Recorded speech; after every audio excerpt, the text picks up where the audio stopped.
जूही जी, पहले यही बताइए, खटाखट खटाखट और यूपी के दो लड़कों की केमिस्ट्री जो बदली हुई अब लग रही है इस बार जीतने के बाद, ये क्या गोल खिलाएगी और ये खटाखट का क्या राज है? क्या अखिलेश जी भी इसमें मानते हैं क्या? मानक जी, आप देख ही चुके हैं, उत्तर प्रदेश में एक ऐतिहासिक जीत हमने हासिल की और मुद्दों पर हमने बात की। मुद्दे आप भी जानते हैं, अभी भी चल रहा है पुलिस भर्ती परीक्षा paper leak, NEET leak, UGC NET कल कैंसिल करना, इनको पड़ा, कोई सरकारी नौकरियां आई नहीं, एमएसपी जो ये अनाउंस करते हैं उसका कोई मतलब नहीं है, क्योंकि किसानों की कठिनाइयां वास्तव में कठिनाइयां हैं।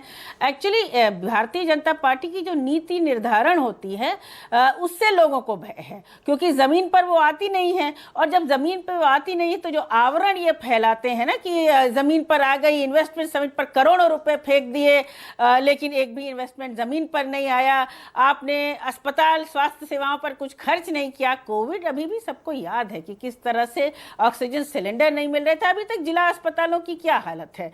आप जाइए ना, वहाँ पर डॉक्टर हैं, आपने जो पुरानी मशीनें खरीदी गई थी उत्तर प्रदेश में उनको वैसे ही बंद करके रखा है, अब वो आउटडेटेड हो गई, क्योंकि आप नहीं चाहते थे कि समाजवादी पार्टी की सरकार में खरीदी गई मशीनें आप उपयोग करें। जो कैंसर हॉस्पिटल हमने बनाया था, कितनी मशक्कत से कोविड में इन्होंने उसको कोविड अस्पताल डिक्लेयर किया, वहाँ कैंसर अब तक इलाज हो सकता था जिसके लिए लोग मुंबई जाते थे। तो ये मुद्दे हैं।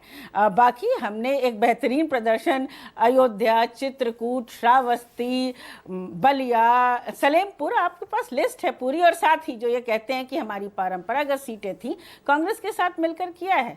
तो सकारात्मक राजनीति है, और उत्तर प्रदेश जहां ये सूरज बुरी तरह डूब गया वहीं से प्रधानमंत्री आते हैं, तो सूरज का उगना और डूबने का आकलन उत्तर प्रदेश से कर लिया जाए। परिस्थिति जिस तरह से उत्पन्न की गई थी, जो डरने की बात करते हैं, जिस तरह से इनका शासन प्रशासन, प्रधानों को, जनप्रतिनिधियों को इन लोगों ने धमकाया, फिर भी जनता ने आकर अपने मुद्दे पर और इंडिया गठबंधन के लिए वोट किया, वो वास्तव में प्रशंसनीय है और हम उनका धन्यवाद देते हैं।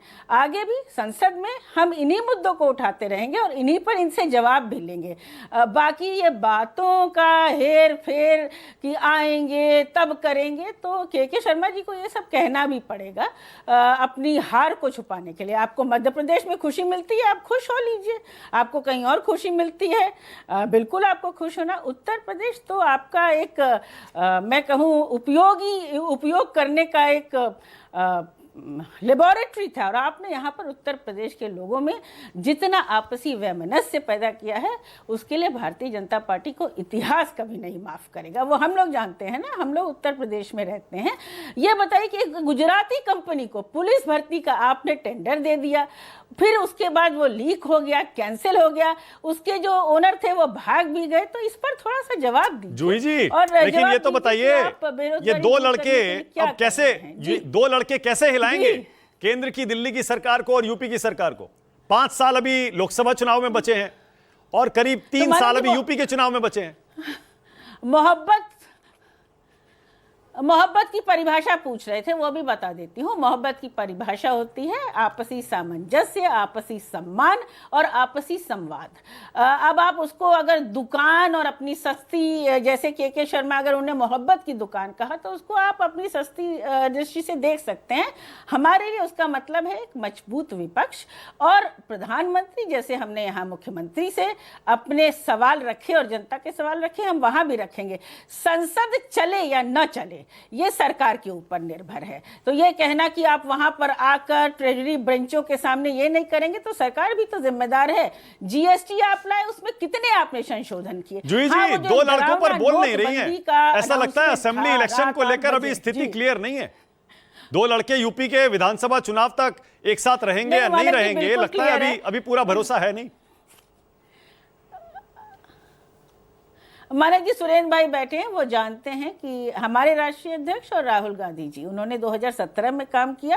अगर उसके बाद गठबंधन नहीं भी रहा तो हमारी कोई आपसी वैमनस्य ना कोई इस तरह का डिफरेंसेस हुआ। आज एक मजबूत गठबंधन है, मुद्दों पर काम हो रहा है, और दोनों जन ने सार्वजनिक रूप से, हमारे शीर्ष नेताओं ने ये बात कही है, तो उसमें मुझे नहीं लगता कि किसी भी प्रवक्ता, ठीक है, बहुत बढ़िया, मैं समझ गया, बिल्कुल मलूक नागर, मैं समझ गया। ओके, मलूक नागर।